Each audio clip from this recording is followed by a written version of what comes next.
कक्षा 8वीं के विद्यार्थियों को मेरा नमस्कार। आज हम विभाग द्वारा निर्धारित पाठ्यक्रम पर आधारित पाठ्यपुस्तक में से पाठ 2 पिंजरे का शेर अभ्यास के प्रश्न उत्तर करेंगे। सभी बच्चे अपनी नोटबुक और पेन साथ में रखें ताकि साथ के साथ ही आप अभ्यास के प्रश्न उत्तर अपनी नोटबुक में लिखते जाएं। शुरू करने से पहले मेरी सभी बच्चों से रिक्वेस्ट है कि आप अपने दूसरे क्लासमेट्स के साथ भी इस वीडियो को शेयर करें ताकि जो बच्चे समय पर किसी कारणवश जूम क्लास अटेंड नहीं कर पाते वे भी इस वीडियो लेक्चर को देखकर अपना कार्य समय पर पूरा कर सकें। तो चलिए शुरू करते हैं। पाठ 2 पिंजरे का शेर अभ्यास के प्रश्न उत्तर। पहले भाग में है, नीचे गुरमुखी और देवनागरी लिपि में दिए गए शब्दों को पढ़ें और हिंदी शब्दों को लिखने का अभ्यास करें। देखिए बच्चों, एक तरफ आपको गुरमुखी लिपि में और दूसरी तरफ देवनागरी लिपि में शब्द दिए गए हैं। आपने इन शब्दों को पढ़ना है और लिखने का अभ्यास करना है। देखिए शुरू करते हैं। फुसफुसाहट फुसफुसाहट, सूत्र सूत्र, साम्राज्य साम्राज्य, नींव नींव, विचित्र विचित्र, पुरस्कार पुरस्कार। अगले भाग में नीचे एक ही अर्थ के लिए पंजाबी और हिंदी भाषा में शब्द दिए गए हैं। इन्हें ध्यान से पढ़ें और हिंदी शब्दों को लिखें।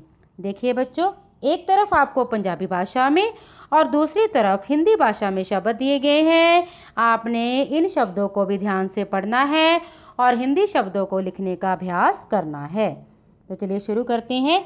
कीमती बहुमूल्य, मौत दी सजा मृत्युदंड, कदम डग, निडर निर्भीक, चुपचाप सन्नाटा, बिना अख झपके अपलक, होंद अस्तित्व, शोर कोलाहल, निरीक्षण निरीक्षण, मजबूत सुदृढ़। अगले भाग में है शब्दार्थ। इसे हम कठिन शब्दों के अर्थ भी कह सकते हैं। देखिए, दूत का अर्थ होता है हरकारा या एक जगह से दूसरी जगह चिट्ठी पत्र संदेश आदि पहुंचाने वाला। अगला शब्द है निरीक्षण। निरीक्षण का अर्थ होता है गौर से देखना या मुआयना करना। अगला शब्द है फुसफुसाहट। इसका अर्थ है बहुत धीमी आवाज में बोलना। अगला शब्द है सीसा। इसका अर्थ होता है एक प्रसिद्ध मूल धातु जिसकी चादरें गोलियां आदि बनती हैं। अगले भाग में है उपयुक्त शब्द भरकर वाक्य पूरा करें। देखिए, पहला वाक्य है, डैश राज्य सबसे शक्तिशाली समझा जाता था। इसमें हम लिखेंगे मगध।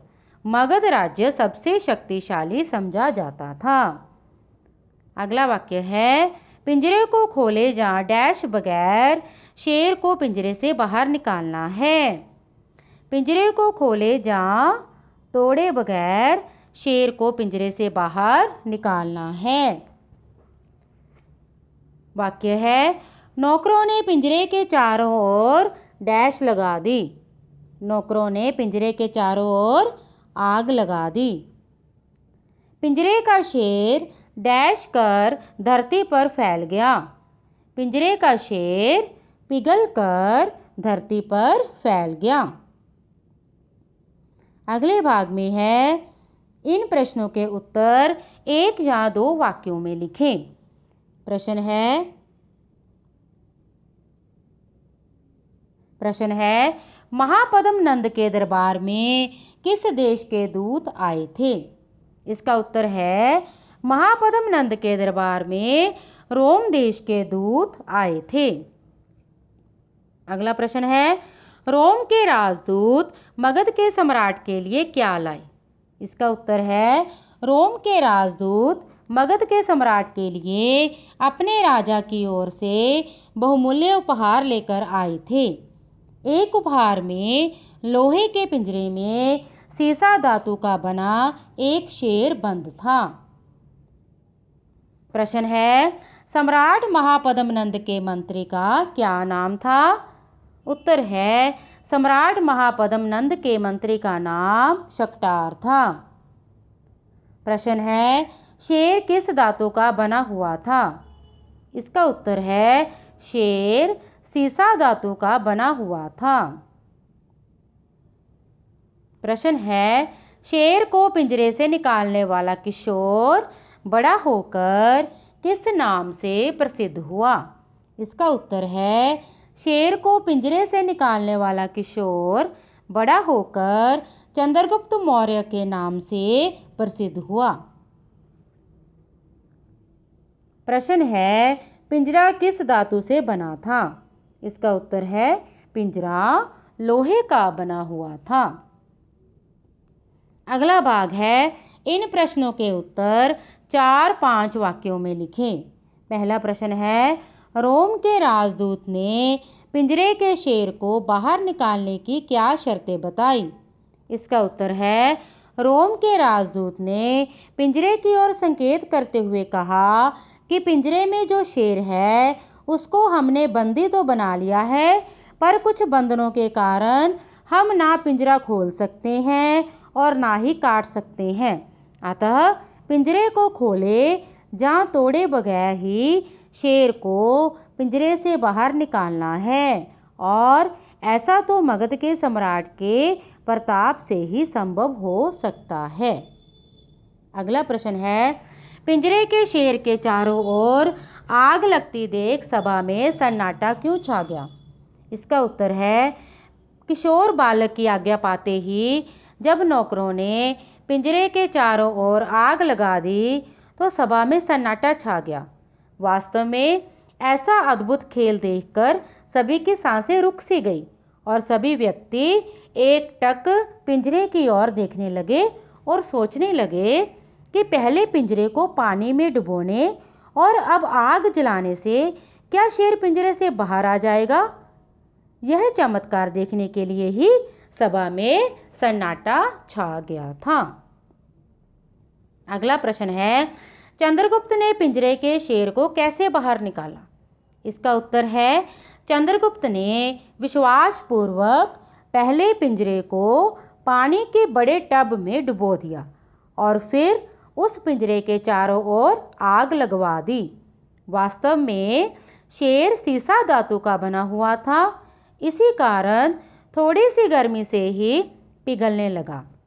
लोहे का पिंजरा ज्यों का त्यों पड़ा रहा और देखते ही देखते पिंजरे का शेर पिघलकर धरती पर फैल गया। अगले भाग में है, इन शब्दों के लिंग बदलें। देखिए, पहला है सम्राट, सम्राज्ञी, महाराज, महारानी, किशोर, किशोरी, शेर, शेरनी, नौकर, नौकरानी, राजा, रानी। अगले भाग में है, इन शब्दों के वचन बदलें। पिंजरा, पिंजरे, मूर्ति, मूर्तियाँ, बूंद, बूंदें, सभा, सभाएं, यह, ये, मंदिर, मंदिर। अगले भाग में है, विपरीतार्थक शब्द लिखें। विपरीतार्थक शब्द को हम विरोधी शब्द भी कह सकते हैं। देखिए, जैसे पुराना, नया, असफल, सफल, अनेक, एक, धरती, आकाश। अगले भाग में है, शुद्ध करके लिखें। यहाँ पर एक तरफ अशुद्ध और दूसरी तरफ उन्हीं के शुद्ध रूप लिखे हुए हैं, तो चलिए देखते हैं। शक्तिशाली, घोषणा, सुदृढ़, बहुमूल्य, पुरस्कार, मृत्यु। अगले भाग में है, उचित विराम चिन्ह लगाएं।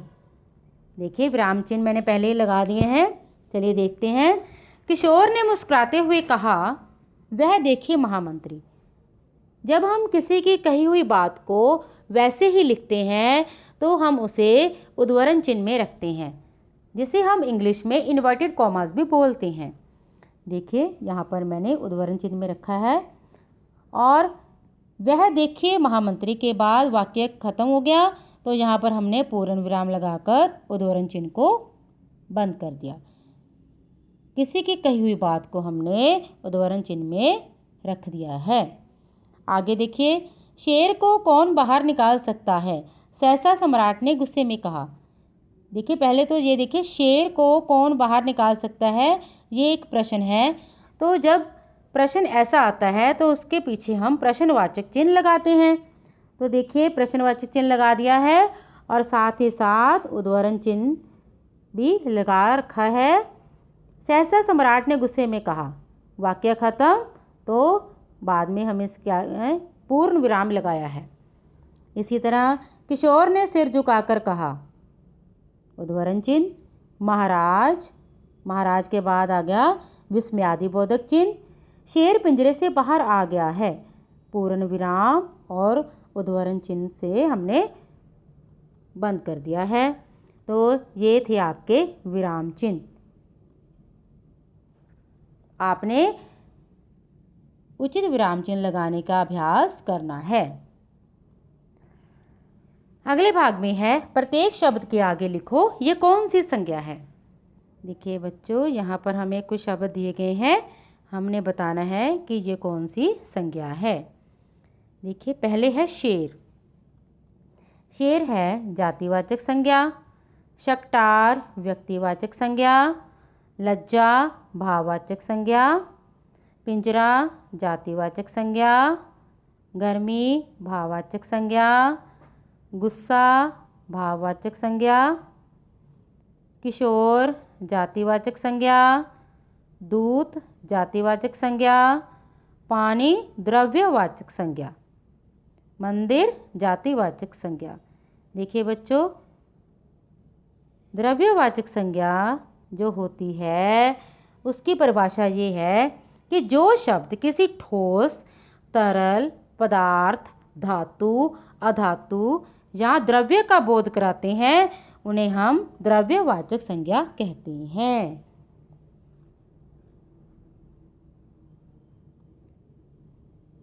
अगले भाग में है, नीचे दी गई जातिवाचक संज्ञा से संबंधित व्यक्तिवाचक संज्ञा लिखें। जैसे राज्य जातिवाचक संज्ञा है, तो व्यक्तिवाचक संज्ञा कौन सी है, नीचे दी मैंने लिख रखा है, मगध पंजाब राज्य के नाम। राजा जातिवाचक संज्ञा है, तो इसके व्यक्तिवाचक क्या है, शिवाजी रंजीत सिंह। लड़का जातिवाचक संज्ञा है, इसका व्यक्तिवाचक है सुशील हितेश। सुशील हितेश लड़के का नाम है। देश जातिवाचक संज्ञा है, भारत अमेरिका किसी देश के नाम है।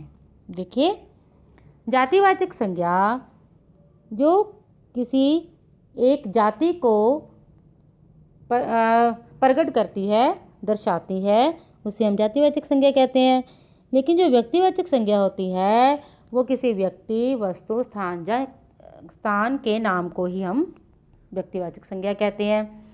तो जैसे राज्य जातिवाचक है, आगे इसके व्यक्तिवाचक हैं मगध पंजाब। मगध और पंजाब जो है राज्य के नाम है।